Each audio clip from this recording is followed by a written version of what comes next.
Chicago, this is your new morning routine. Cap and J Hood.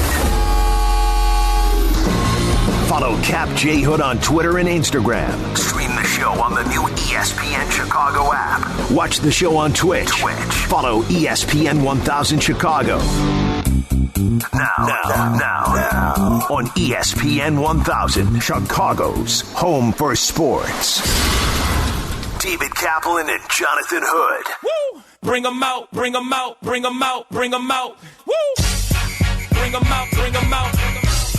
Bring them out, bring them out. Bring them out, bring them out. Bring them out, bring them out. So a year ago, my fine friend, a year ago, we're just going through our careers. I'm working with Danny and Chris at 9. You're at night. You're doing basketball. I'm in Brooklyn doing the A10 tournament. And if you'd said to me, okay, in the next 12 months, there's going to be no traffic getting downtown.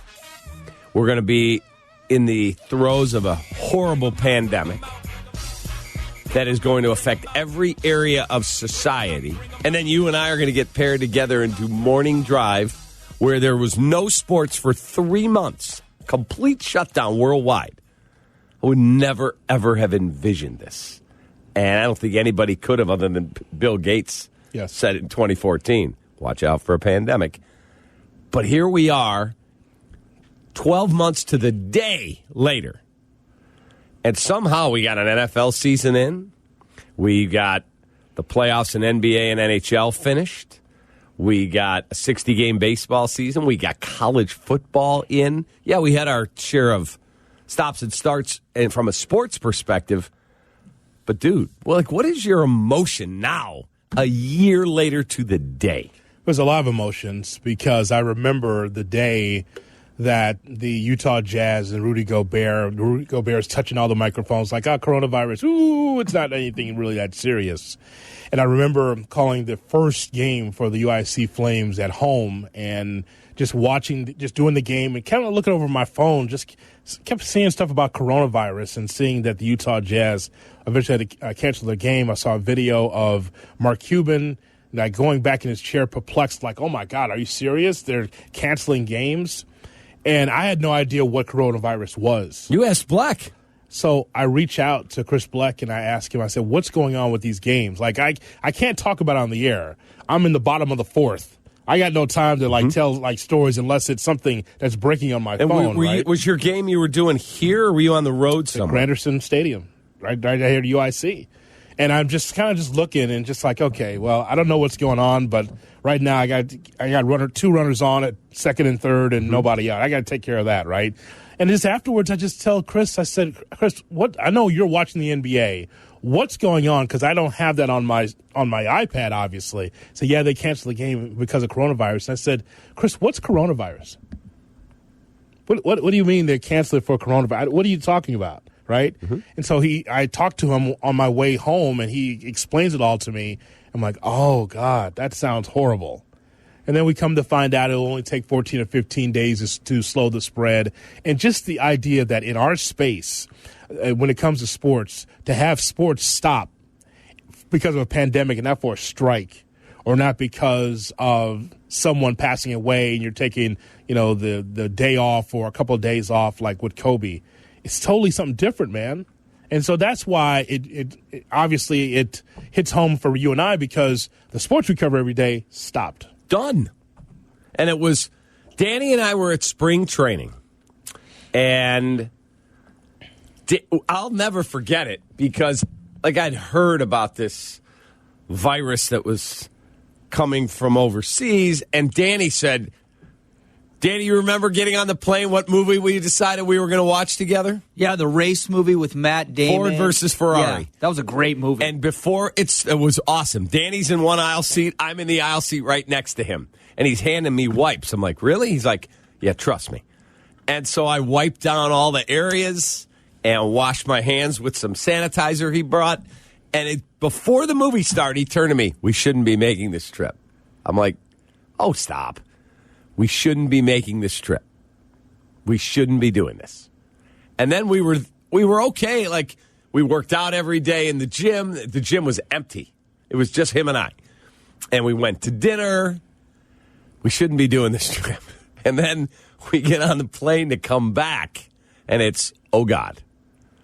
This is way worse maybe than when we know. But he said, let me know if you're going to New York to do the A10. And I call NBC, and they're like, no, we're good. That's a fine. Thank you. Speaking of coronavirus, that's we're going. So I leave on Wednesday. I fly out after the show. I land in New York. I go to, like I did every trip, Trader Joe's. I get some food. I had a fridge in my room. Bam. You end up not doing the games, right? Right. So the next day, I got to be at the arena at 8 a.m. The first game is at noon. We had a production meeting and a breakfast. Put my suit on. I'm standing on the court. I've told you this, but I don't know if I've said it on the air. The coach at UMass, great guy, Matt McCall. They're literally coming to the benches for the starting lineups. There's 3 minutes on the game clock. Mm-hmm. And I see him looking at his phone, and I'm like, who coaches a Division I game with their cell phone in their pocket? Right. Like, really? You keep your iPhone with you during the game? That's odd. And then it rings. I'm standing there, and he's like, hello? Got it.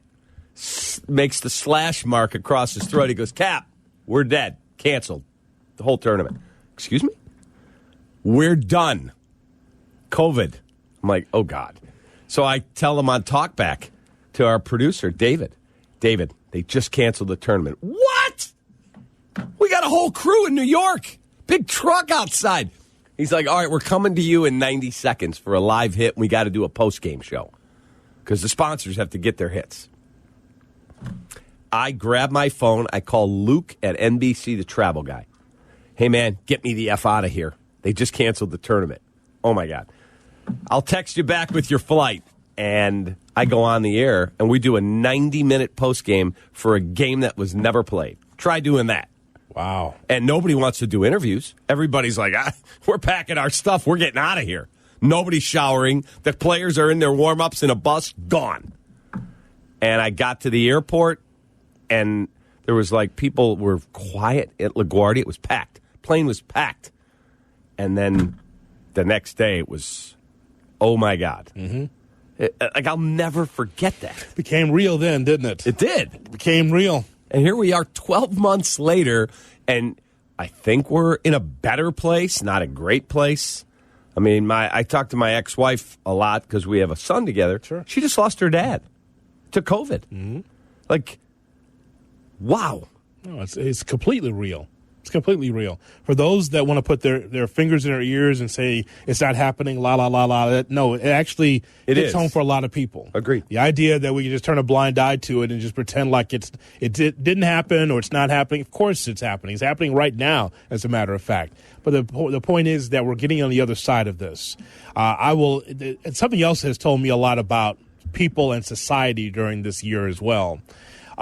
I didn't realize how many selfish people we actually had in this country until COVID. And here's why. When you choose what you see on Google versus doctors that are studying this, that go to school for this, that are taking care of patients every day, when you choose Google over those people, that's an issue. Right. There's selfishness there. It's like, well, I heard or someone told me or a politician told me. I'll take the doctors and those that try to keep me alive over just some random dude in a suit or some random woman in a dress. I'm just telling you. So that's how over the last 365 days, it's opened my eyes even more so to how people look at situations like we're going through right now in a pandemic and choosing the word of people that are inexperienced versus those that have the expertise. Yeah, because it fits their narrative. Right. Yeah, right. That's the whole point. Right. Like, Citronberg has been good to both of us. The best. Dr. Citronberg, because he studied it. Yeah. Of course I'm going to listen to him. Right. Of course. Correct. I'd rather listen to him than some politician. Correct. Absolutely not. Correct. Because Citronberg studied it. He's an infectious disease specialist. It's not a theory. It's something that he studied. Correct. That he's put his life work into. Of course I'm going to listen to him. But some look at him as like, that guy's a quack, or that doctor doesn't know what he's talking about because my politician or my family member told me that I'm going to be safe. Correct. What? Correct. No. And I remember at the start of it going, and I was never the don't wear a mask guy. Never. My brother's a doctor, so is my sister-in-law. And they said, dude, you need to wear a mask. Okay, done. But I also remember saying, hey, man, I'm not going to live in fear. I'm going to live my life. I completely, I can't say I lived in fear. Right. But, man, like, I am way better about, we get off the air, unless I have to stop at the grocery store. I'm not, like, grazing through the mall because I got nothing to do. You know what I mean? Right. I get in. I make sure I wash my hands 4 billion times a day. I keep hand sanitizer in the car. Right. Did you ever disinfect the console before you came into work? I never did. I did downstairs. Yes, I did downstairs. I didn't. After Sylvie has been in that chair, you've been in that chair, Kermit been in that chair. Yeah, because the Clorox would always be there at night. Of course. Yeah, I'd wipe it down. I never did. Sure. The only thing I had was my own mic screen that I bring with. You see me. I have it in a box. I bring it in every day. And I change them out every, 3 months. Right. But other than that, I didn't. And I was always a wash my hands a lot guy, but I wasn't a germaphobe. Right. But I didn't take wipes and wipe down the phone bank and the mic controls and the computer keyboard. None of that. I can't tell you I'll ever not do it again. I just think it's fascinating, just the way that you can look at people and during this whole time, Cap, and people believe that there's liberties and their freedoms with 17 Z's and S's. Their freedoms have been taken away. Listen, no one's telling you how to control your life. But if you're so much of a moron that you don't listen to doctors, your own doctor, right? Someone that you know has studied this and take their advice, then that's on you. Exactly. But the idea, but lashing out and being angry because people want to live is nonsense. Nonsense. But again, it's been going on for 365 days plus, and then some. But I also think we have to give a ton of credit to 99% of the players, coaches, and personnel in all these different sports. Whether it's Champions League, EPL, baseball, football. Like, we got through an NFL season and played a Super Bowl in a pandemic where if you had said that last April when everything was on pause, hey, man, we're going to play the whole NFL. Get out of here. No chance. That's a contact sport. They deserve a ton of credit. Like Northwestern football, 0 positive tests. Those are kids that are committed to doing the right thing. It also says a lot about the power of the dollar. Like, a lot of these teams are hurting, at least this past year, because there was no revenue stream coming in. But you just know that they want to get the best doctors, the best people available to say, okay, what's the best course of action to get this game on the field or on the playing surface? Correct. They did whatever it took. Correct. I mean, there's a theory that could be had, a good discussion that could be had, Cap, that could say, man, should we have had sports at all? Should we have slowed the spread and not have sports at all? I'm glad that we did have sports because there was a number of doctors, those that are making sure that the players were tested, coaches were tested. And it wasn't always perfect, but it got through. It got through. But also the power of the money also was a part of that, too, though. No question. You guys, just to shut down an entire sport for an entire year plus, it's tough. But think about how many people are affected. You know, like if there was no sports last year for baseball, Anthony Rizzo, he's made millions. He would be able to pay his mortgage. Now, again, he wouldn't be getting his big salary. I get it all. But he wouldn't have wanted for a meal. But what about the guy or gal who's a beer vendor, who sells programs outside, who is a T-shirt salesperson, all the small pieces in that huge cog of putting a game on in the city at any sport? What about those people? Yeah. What about that? 312-332-3776. It's been 1 year since sports were shut down. Today is 1 year, thanks to COVID-19. Now things are beginning to open back up, and one Major League Baseball team thinks, COVID? COVID's gone. Really? We'll talk about it next. You don't have to wait till you're in your car to hear what Cap and J Hood are talking about. Just tell your smart speaker to play ESPN 1000. Oh,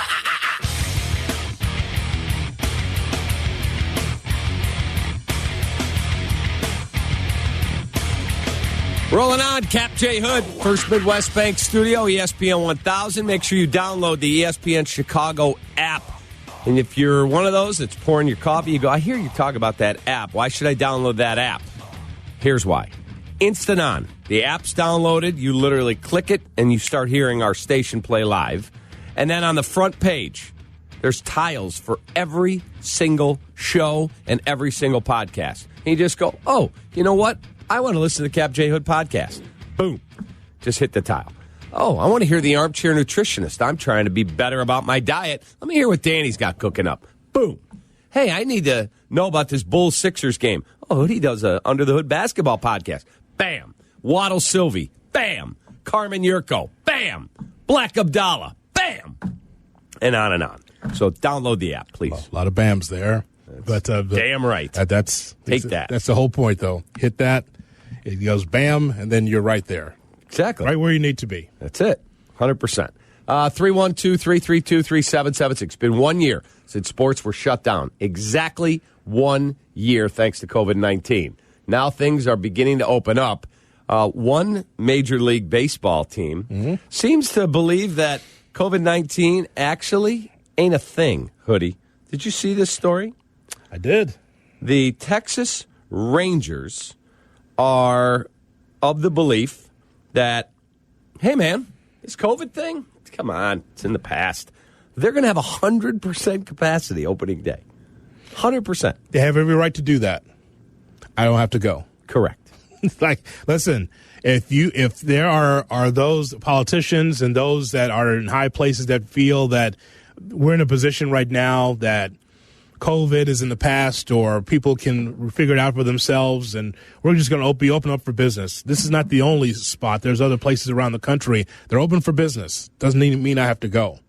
And by the way, this is not about living in fear. It's just trying to live. I know that there's a lot of conjecture out there and just throwing things against the wall because, well, you're soft if you wear a mask or you feel like, oh, well, you're not American or all these other different stupid excuses that we hear over the year about this. Point is, though, is that they can open up for business. I got no problem with that. Don't mean I got to go to a Ranger game, and it will not. Correct. So that's simple as that. Simple as that. Yeah. I mean, and so if you're a Ranger fan, it's like, man, I just can't wait to get to the ballpark. Cool. You go. I don't have to go.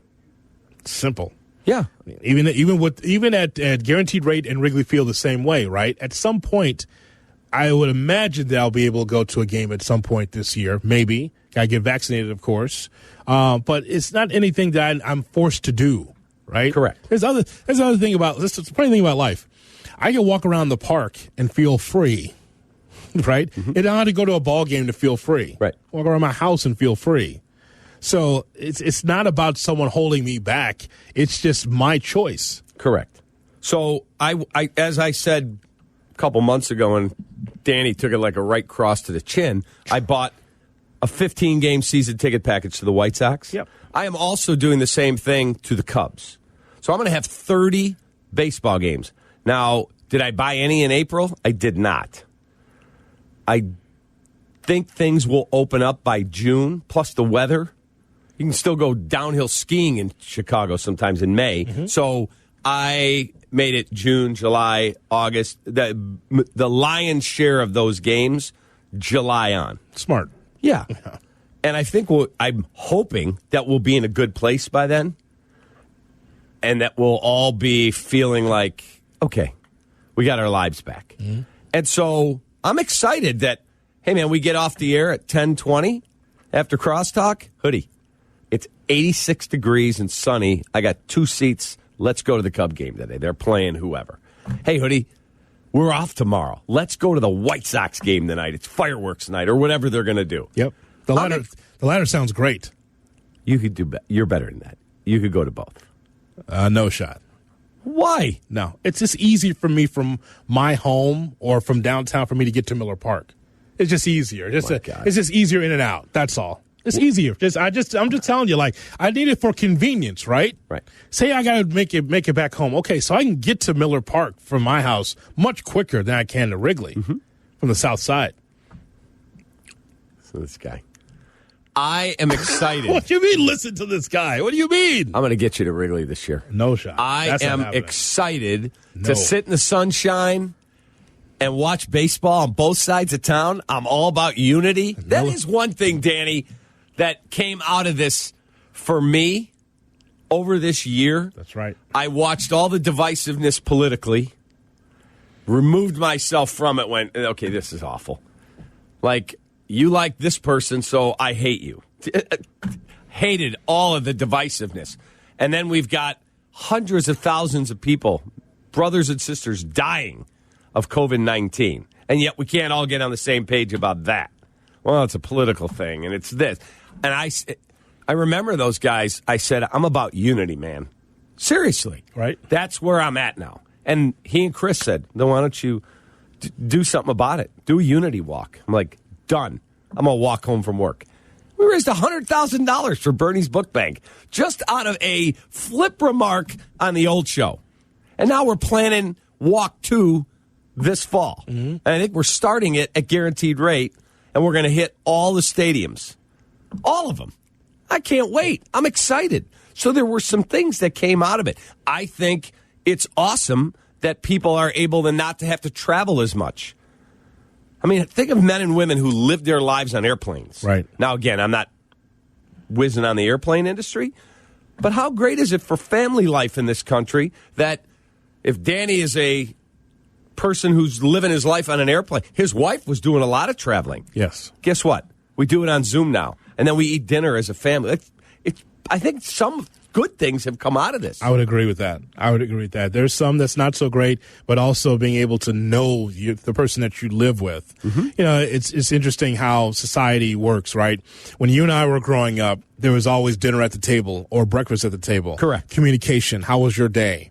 Let's work out our issues at the table. Correct. Or in the house. Correct. Now, sometimes families are splintered where it's like, son and daughter's over here, mom's over here, dad's over here, work, and there's not a lot of communication. Well, when you are quarantined in a home, you have no other choice but to communicate with the person that you're with. Correct. The family that you're with. Correct. And I know that would have to be a big change for a lot of people, but it actually brought a lot of people together, having an understanding and an open dialogue. Right. You know, so it is different. That is for sure for a lot of people, but you know, but on the other side of it, Cap, it's been different.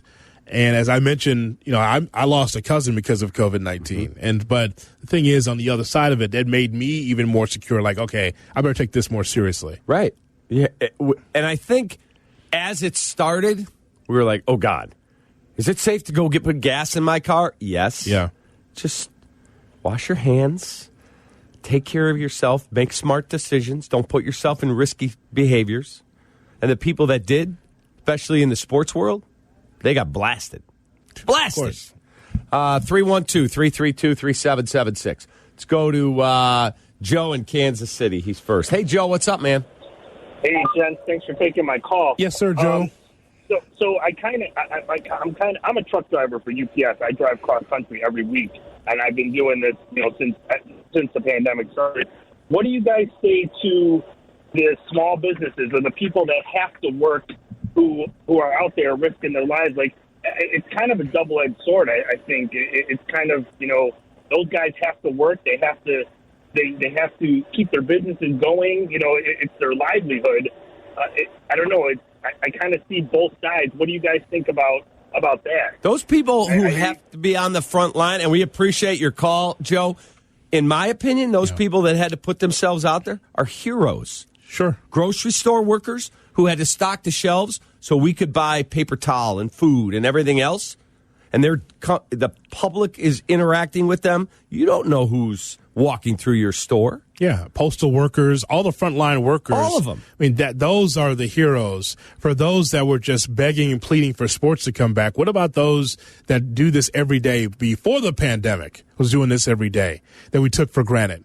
I think that also puts a big spotlight on them, too, as far as them working hard, putting their lives on the line, being concerned like, oh, I'm out here 12, 14, 16 hours a day. Hopefully I'm not bringing COVID back into my home. Correct. That's it. I mean, so, of course, they get a lot of credit. Absolutely. 100%. Yeah, So you don't lock yourself in. I mean, hey, you got to make a living, too. got to. So got to pay your bills. Avi's next. Hey, Avi, what's up, man? Hey, what's going on, guys? Thanks for taking my call. Thanks for calling. I kind of disagree with the whole Rangers Stadium thing. It might not be, it might be your choice not to go to the game, but it's not your choice not to go to work the next day. And if that person that was at the game and there's a super spreader there comes to work the next day, then it's not your choice that you just got COVID. So the whole system, like the UPS caller that just called a minute ago, if you can go to a game, why can't I work? I mean, you're opening up the argument for all of this, and you're not going to win. The point is that we have to make difficult decisions. We have to look at our diets. We have to look at our health. We have to make recommendations. I have dual citizenship. I grew up in a different country, and I see the commercials. I see the recommendations. The country's clearly guided by science. Over here, we're guided by money. We're guided by this constitution of behavior. But we need to kind of take a step back and look at this as not an American thing, but a human thing. We have to get behind this. And, I want to agree. I want to go out, too. I want to go to the Cubs game. But I won't until this is over and done with, unfortunately. But I also want to mention that as far as football goes, I think the NFL saved sports. Like, I couldn't watch anything but the NFL. They're the only ones that kept the hype, kept the attention, managed it well. I think the NBA managed it well, but no fans in a basketball game is completely different than no fans in a football game. So, but anyway, thanks for taking my call, guys. Have a great day. Avi, we appreciate you, man. Football getting through it was amazing. The NFL is going to jam it in no matter what. We saw some things we never saw. A Tuesday at 3 o'clock NFL game. Yeah. Goodell couldn't care less about your COVID. Okay, he was going to get it in there either way. It's like, because they were the leaders of, hey, this is normal. Watch this. And you're going to push Ellen to the side. Yeah. Here we go. I don't care about if you're dancing into the studio, Ellen. You're canceled. We're putting the NFL right there for you. I mean, at odd times, double headers on Mondays, multiple double headers. Right. Anything to get those games in. Right. That game will not be played Sunday. It's been moved to Tuesday. And then we had a Wednesday game. Yeah. And it was, I remember coming home last summer after we started this show. And it's like a change to your body getting up when we get up. Yeah. And I remember coming home and I'm like, oh, God, I can bet on NBA basketball. It starts at 12. Like, so weird. Yeah. But it did help get through a pandemic. It's true. Like, I was laughing with my brother and Ryan McGuffey last night. I said, I was screaming at the TV the other night. I had $25 on North Dakota State. North Dakota State! But those little things made it a lot of fun. 312-332-3776. Do you ever pull the wrong number card to someone that you know? We'll explain next.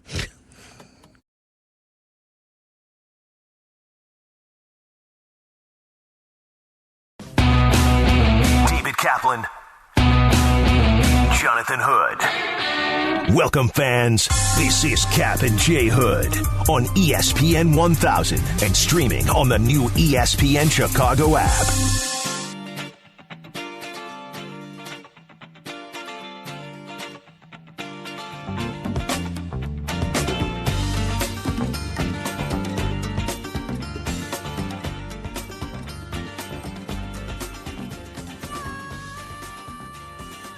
So did you ever pull somebody calls you or texts you and you go, yeah, sorry, wrong number.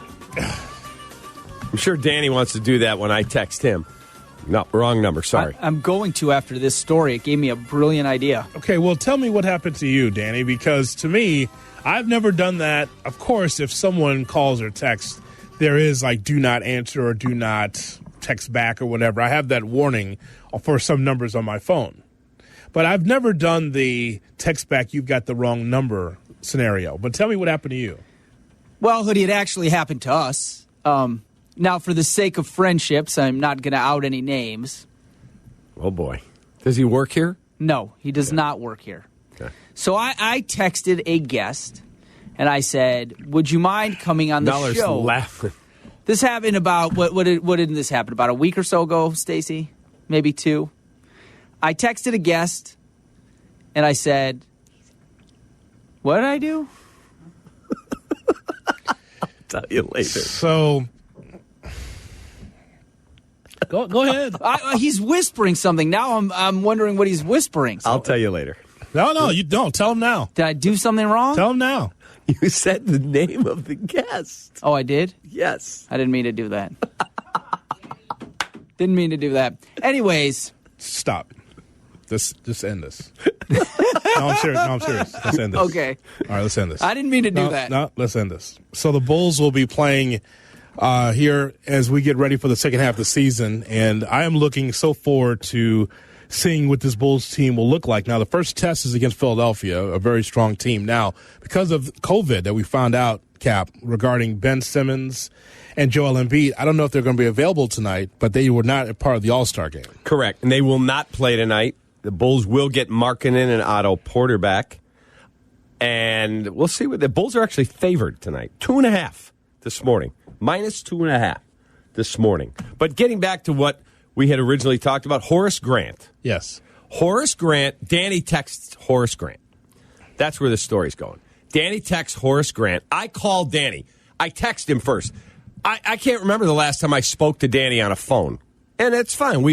Danny and I have developed this good repartee. We deal with each other on text. I get it. Not everyone's cup of tea. Please carry this. I text him, Danny, I need 30 seconds. Call me. And he calls me. What's up? I'm cooking dinner for the family. I said, Danny, I just got off a Zoom with Horace Grant. He destroyed Michael Jordan, and he agreed to come on tomorrow morning. Okay. And so Danny had already texted him, and he said, what number? Because I texted him and got back a text. Sorry, this isn't Horace's number. I give him Horace's number, and he goes, that's the same number I texted. I said, well, dude, I just got off the phone with him. That's the number. Is that true, Danny? That's true. And he came on, and you remember, he destroyed Michael. But he would not answer calls from what he thought was a person he didn't know, just a producer, because he was making noise. That surprise you? Yeah, that surprises me. Horace doesn't strike me that way, because he's certainly bold when he goes on the air. Well, we definitely saw that on The Last Dance, for Yeah. sure, that he doesn't mind speaking his mind. Right. That is for sure. So in that scenario, in that spot, what I would do is that I would say, hey, I'm not available, or I just ignore the text. Correct. Just don't respond. I would not say that this is the wrong number. I don't think I would do that. Right. But that's just me, though. It's just like, hey, we're in the communications business, right? Now, listen, for former athletes or for those that are higher places, Cap, they could always pull that. But for me, it's like, if I don't want to be bothered, I'm just not going to text back. That's all. Well, you could go to the level of you could pull up the text, block the number, or put it in your contacts and go ESPN 1000 producer. And that way, when you see it, you go, yeah, I'm not answering that. Do you know what I mean? Yes. If you're that guy. Yes. Rather than going to the point of, yeah, that's not his number anymore. Okay, Danny, I just booked him. Call this number. Dude, that's the number I just texted him. He said it's not his phone. You know, it's funny. That has happened multiple times. I remember working with Eric at night, and like it'd be someone I'm close to that's a former athlete or a writer or someone, and they're always get requests, right? Just these random numbers out of nowhere, but they know me. Mm-hmm. It's like, hey, could you come on the show at certain time? Oh yeah, no problem. And Eric would say, well, wait a minute, I just texted him. How come? I said, it just happens that way. Because we have relationships. They know me, but they got to get a chance to know you. You got to get to know you better. Like, you're my guy, so I'll let him know that when you text him, that it's you. So Merkin and I are at the World Series, and Bill Murray's in the lobby of the Westin. Cubs are staying in the Westin. And Merkin and I are there, and he goes, dude, book Bill Murray. Get him on the show. Mm-hmm. I walk up, hey, Bill. Hey, Cap, how are you? And we're talking. He's obviously the biggest Cub fan going. Yeah. Hey, man, can we get you on the show tomorrow? Sure. How do I reach you? Here's my number. Don't give that number out. People don't have that number. Keep it in your phone. He put my number in his phone. Don't give the number out. Okay. The next day, Merkin calls him. We're going to have him on at whatever time, 11 a.m. Mm-hmm. Calls him at 10:59. Hey, Bill, Randy Merkin, Cap's producer, is calling to get... What? I told him not to give this number out. And he goes off on Randy, and he hangs up on him. And to this day, I've never seen him or spoken to him since. How do you think I'm going to put you on the air? I'm going to call you live during the show? Yeah. He should know how this works, right? Exactly. Yeah, so that's just right. So at Cap J Hood on Twitter and Instagram, have you had that situation where someone texts you or calls you and you say, this is not me? Do you go to that length? Right. Or do you do it with a friend? Someone who they think they're a better friend of yours than you think they are. Mm-hmm. And they text you, sorry, wrong number. What? Really? That's right. I don't think I've ever done that, no. You know what I have done? I will get a text from someone who they'll, hey, Cap, how are you? They don't put their name on there. Oh, yeah. And I will text back and just go, hey, man, got a new phone, lost all my contacts. Who is this? Right. I don't have your number. Sorry. Some get offended. Yeah. Some get offended with that. What do you mean you don't have my number? When you have get a new phone and just all the names just don't download for whatever reason, right. Or you text someone for just once, just like, dude, I don't know who you are, but Happy New Year. Yeah. Yeah, you get the Happy New Year thing. Happy New Year to you. Who the hell is this? Anyway. New phone, who dis? A number of prominent sports betting sites suddenly removed futures bets regarding where a particular star player will play in 2021. That is interesting news, and it's next. Yes, sir. Cap, J Hood. This is Chicago's home for sports. ESPN 1000. Watch the show on Twitch. Follow ESPN 1000 Chicago.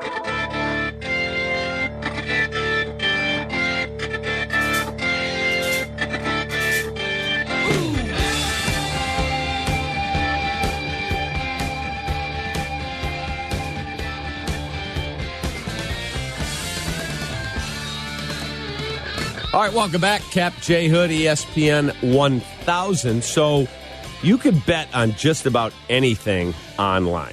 Yes. And the interesting thing that I saw is Bet Rivers, which is the first sports book in this state. Now you've got PointsBet and DraftKings and FanDuel and Barstool, I think, is opening their sports book today, and Bet Rivers. Bet Rivers has pulled Russell Wilson futures. Pulled them. They're gone. Oh, God. Because when, Meller, correct me if I'm wrong, right before J.J. Watt picked his destination, he was pulled. Right before, I think Matt Carson Stafford Wentz, was traded. when Carson Wentz was he traded. was pulled, and now you've got this one. Does that give you some thoughts like, oh, God, what's going on? Well, because the waters are murky when it comes to Russell Wilson. The more and more we talk about it, and the more ESPN and other outlets are talking about it, the more you're trying to figure out, okay, so exactly where will he be when the season starts? I just lean on Russell Wilson having at least one more year, Jeff. One more year of being with Seattle and then parting ways. At least that's how I read it. I mean, John Clayton has not lost his fastball. Right? Am I right about that? I will say that John Clayton, of any franchise in the league that he seems to have, he would have his finger on the pulse of, it would be the Seattle Seahawks.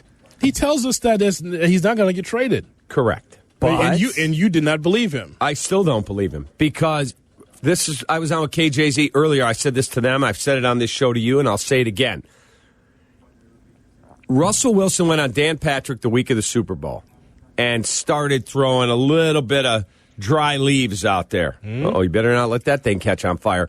And then Mark Rogers, his agent, says, we're not asking for a trade, but if we were, here's the 4 teams we'd be interested in. We'd approve a trade to. Okay. Now Seattle sends a letter out to the season ticket holders. I've got a letter here, and that letter says, hey, man, we've got this great young running back. We've got this really good this. We got this really good that. There's no mention of Russell Wilson. None. From the team president, the face of your team. Russell has not come out one time and said, hold on a second here, everybody. I'm the quarterback of the GD Seattle Seahawks. Yes. Stop with all the speculation. Yes. Not a word. Nope. Have the Seahawks come out and said, hold on, everybody. Slow down, Sparky. Russell Wilson's our guy, and he's the face of our team, and he's our quarterback. Have they done that? Nope. Yesterday, Matt Rule came out and said, and Teddy Bridgewater's pulled all his social media down. Like, that's the new baby thing to do. Oh, I took my pictures down that have anything to do with Carol. Whatever. That's our quarterback. Matt Rule said it. He's a great person. He's a great worker. He's brilliant. Blah, blah, blah. And I hope he has an even better year next year. He's our guy. We haven't got any of that on either side of Seattle. That leads to Diana Rossini on KJZ. Why hasn't Seattle or Russell denied any of it publicly? I don't understand why Russell hasn't come out to say, I want to be here. I don't understand why the Seattle Seahawks haven't come out to say he is our guy, right? Because we've seen around the league, we saw Dave Gettleman the other day talk about Daniel Jones, he's our quarterback. We saw Mike Mayock, right, with Derek Carr, he's our guy. Everyone is clearing the air for the teams that are sticking with their guy, are making it known. And you can take the side. I've spoken to players that say, why does Russell need to come out and say, I'm a Seattle Seahawk? I think it's been proven he wants to be a Seattle Seahawk. But I don't look at it that way. They could put this all to bed with one tweet, one report, one statement that says Russell is our guy. But instead, when I'm talking to everybody around the league, what seemed to be sort of just maybe perhaps a dream or a thought, a fantasy that the Seattle Seahawks would trade Russell Wilson, it's starting to feel like it's something that could actually happen. Bears. Okay. Bears. So the question then was asked, Chicago seems like the only viable option left because New Orleans has got cap hell. They just released Emmanuel Sanders and another player to save $20 million. They were $80 million over the cap. Right. Let alone fitting in Russ's, whatever his cap number is, 35, 38 million, whatever the number is. Oakland has said we're working on an extension for Derek Carr. He's our guy. And they've been very, very out there. That's our quarterback. Dak Prescott just got $160 million. That leaves one team among the four who doesn't have a quarterback. Here's Diana again. No GM wants to trade away their quarterback to a team where they're going to go off and win a Super Bowl, right? So you look at the teams on Russell's list that are left that could possibly maybe be in on this, right? You have the New Orleans Saints and the Chicago Bears. If Russell Wilson joined the New Orleans Saints with what Sean Payton could probably come up with in that offense, they could win. They could win the Super Bowl with Russell Wilson. So I think the problem here isn't there's definitely going to be a lot of ego and emotion in this in terms of getting the deal done. But guys I've talked to in the league that have been chatting with people involved in all this tell me that the problem isn't so much Seattle's willingness to move on from Russell Wilson. It's what's their answer. Who do they have at quarterback? That's the problem. So until Seattle can come up with a plan, they're going to make this work with Russell. And I think they want to make it work with Russell. But just obviously we know right now this relationship it doesn't seem very smooth. Same thing I've been saying for weeks here on this show, right? I said, if you do trade Russell Wilson, then what are you getting in return? That means you're resetting your franchise. That's all I'm saying. Like, when you do that, you always ask the question, okay, what are you going to replace that production with? Okay, what if Pete Carroll just got a 4-year extension at like $10 million a year? The owner dies, and the owner's sister, who takes over the team, has said, I know nothing about football. You run the whole thing. And he says, guess what? Here's what I'm doing. I'm trading Russell Wilson. We'll incur the 1-year hit because we're not good enough to win the Super Bowl. And I'm going to take the cachet of picks from Chicago, and I'm going to trade another veteran away, and I'm going to get more picks. And then I have identified, pick a guy, Zach Wilson. And I'm taking all of that. I'm getting a rookie quarterback on a rookie deal, and I'm rebuilding this thing. Awesome. You're Cincinnati. Congratulations. Yeah, that scenario means nothing that tells me that you're going to be a perennial 12-4 team or a team that's going to be at the top of your division. And that means nothing. And he says to you, Jonathan. And I say to him, it's a dangerous game if you, as a head coach, are also going to be the GM. How dangerous is it for him? It's a dangerous game. It's a dangerous game. I disagree. No, it is dangerous. If you looked in the mirror and said... He can't have that much power. John Schneider and him have to work hand in hand. See, that's more... Maybe they are. That is as mom and pop as what's happening here in Chicago. I don't know if I agree with that. How so? He's won a Super Bowl. He's gone to another one. And maybe he has the temerity to look in the mirror and go, we're not good enough, folks. We are not good enough. The Cubs did not have the stones to look in the mirror and go, we're not good enough. Blow it up. Let's go. They did not. They still have Rizzo, Baez, Bryant, Contreras. I don't think that team's good enough to win a World Series. The one thing that the NFL really needs is to have that cornerstone difference-making quarterback. You got to let that guy go because of ego. Seriously? Yeah, especially when you have nobody in the pipeline. I don't care who you draft. I don't care who you pick up in free agency. Those guys won't be Russell Wilson. I'm just telling you right now. You're trying to win right now. A great football city like Seattle, one of the great home field advantages in the National Football League, and you're just going to push them to the side. You won't try to make it work because of ego, because of offensive philosophy. That's nonsense. Find a way to make it work out. Now, again, from the Bears' standpoint, it would be great for the Bears because the Bears